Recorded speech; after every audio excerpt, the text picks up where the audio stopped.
हनुमान चालीसा हम सब जानते हैं, ये दुनिया के सबसे ज्यादा पढ़े जाने वाले भजनों में से एक है। लेकिन कभी सोचा है कि ये सिर्फ एक प्रार्थना है या फिर इसके छंदों में एक महानायक की, एक हीरो की पूरी कहानी छिपी हुई है?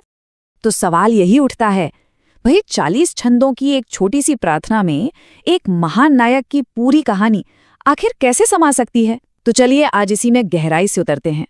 हम इस भक्तिपूर्ण भजन के अंदर छिपे हुए कहानी के स्ट्रक्चर को, उसके ढांचे को समझेंगे और देखेंगे कि ये असल में एक वीर गाथा कैसे सुनाता है। तो सबसे पहले ये नंबर 40, इसका नाम चालीसा ही हिंदी शब्द 40 से आया है और ये सीधे सीधे इसके 40 मुख्य छंदों या जिन्हें हम चौपाइयां कहते हैं उनको दर्शाता है। कमाल की बात यह है कि हर एक छंद कहानी का एक छोटा सा मगर जरूरी टुकड़ा है। अब देखिए, दिलचस्प बात यह है कि ये भजन सीधे हमारे हीरो यानी हनुमान जी से शुरू नहीं होता। नहीं, ये शुरू होता है खुद की तैयारी से। एक तरह से सुनने वाले को तैयार किया जाता है। नायक के महान कामों को समझने के लिए पवित्रता और एकाग्रता का आह्वान किया जाता है। इसकी जो शुरुआती चौपाइयां हैं वो मन के दर्पण को यानी हमारे माइंड के मिरर को साफ करने की बात करती हैं। क्यों?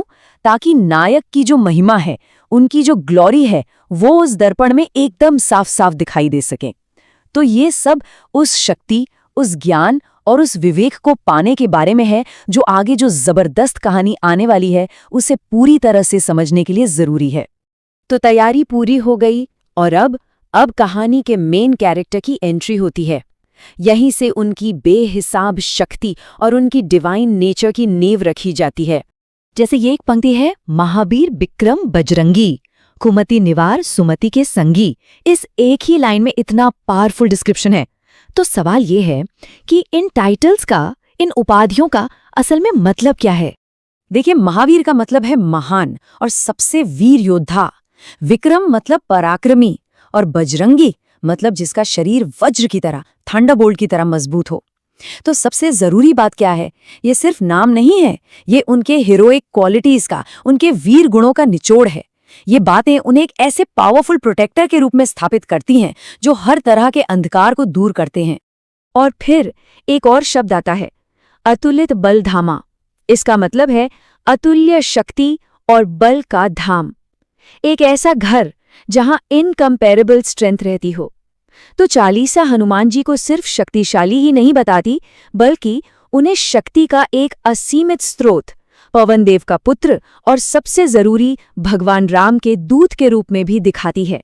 चलिए अब कहानी के तीसरे हिस्से पर चलते हैं, भक्ति के महान कार्य। यहां से कहानी और मजेदार होती है।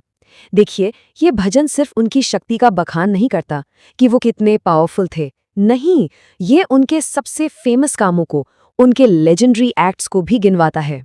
जैसे कि उस सागर को पार करना जिसे कोई पार नहीं कर सकता था, फिर सीता जी को खोजने के लिए एकदम छोटा सा रूप ले लेना, और उसके ठीक बाद लंका को जलाने के लिए एक भयानक विशाल रूप धारण कर लेना, और हाँ, जीवन बचाने वाली संजीवनी बूटी को लाना। ये सब रामायण में उनके जो मेन मिशंस थे उनको दिखाता है। और इससे उनकी एक खासियत सामने आती है कि वो किसी भी मुश्किल को पार कर सकते थे, चाहे वो कितनी भी बड़ी क्यों ना हो। दुर्गम काज जगत के जेते, सुगम अनुग्रह तुमरे तेते। ये एक छंद उनके सारे कामों के इम्पैक्ट का, उनके प्रभाव का निचोड़ बता देता है। इसका मतलब है कि उनकी कृपा से, उनकी ब्लेसिंग से दुनिया के सबसे मुश्किल काम भी एकदम आसान हो जाते हैं। अब कहानी का चौथा भाग, भय के विरुद्ध एक रक्षक। तो उनके महान कामों को याद करने के बाद अब कहानी का फोकस शिफ्ट होता है। अब बात होती है उनके भक्तों के लिए एक इटर्नल प्रोटेक्टर, एक शाश्वत रक्षक की भूमिका की। यहाँ एक बहुत ही दिलचस्प बात सामने आती है। एक तरफ है सांसारिक परेशानियां जैसे भूत प्रेत, तो दूसरी तरफ है हनुमान जी की सुरक्षा। चालीसा कहती है कि उनका नाम सुनते ही ये सब भाग जाते हैं। एक तरफ है रोग और पीड़ा, तो दूसरी तरफ कहा गया है कि उनके नाम का लगातार जाप करने से वो भी ठीक हो जाते हैं। तो यहाँ एक सीधा कनेक्शन दिखता है। हर एक डर के लिए, हर एक प्रॉब्लम के लिए चालीसा हनुमान जी के नाम को ही सल्यूशन के तौर पर सामने रखती है। संकट ते हनुमान छुड़ावे, मन क्रम बचन ध्यान जो लावे। ये एक तरह का वादा है। ये चौपाई कहती है कि हनुमान जी उन लोगों को हर संकट से छुड़ाते हैं जो मन से, कर्म से और वचन से उनका ध्यान करते हैं। ये भक्ति और सुरक्षा के बीच एक सीधा अनब्रेकेबल लिंक बना देता है। और अब हम पहुंचते हैं कहानी के आखिरी और 5वें हिस्से पर, चालीसा का वचन। ये जो आखिरी सेक्शन है, ये फौरी सुरक्षा या इमीडिएट प्रोटेक्शन से भी आगे की बात करता है। ये उन परम वरदानों की बात करता है जो भक्तों को दिए जाते हैं। तो कौन से हैं ये वरदान?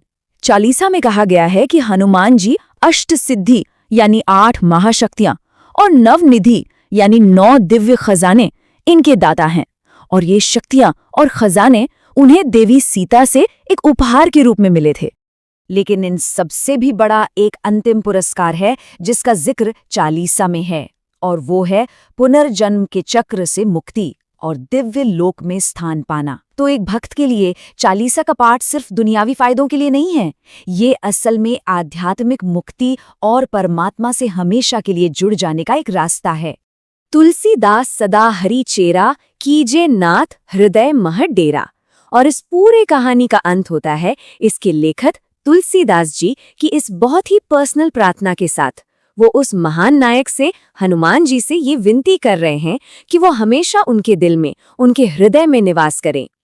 और ये आखिरी लाइन हमें इस महाकाव्य प्रार्थना के केंद्र में जो पर्सनल कनेक्शन है उस पर सोचने के लिए छोड़ जाती है कि कैसे एक वीर गाथा एक गहरी व्यक्तिगत प्रार्थना में बदल जाती है।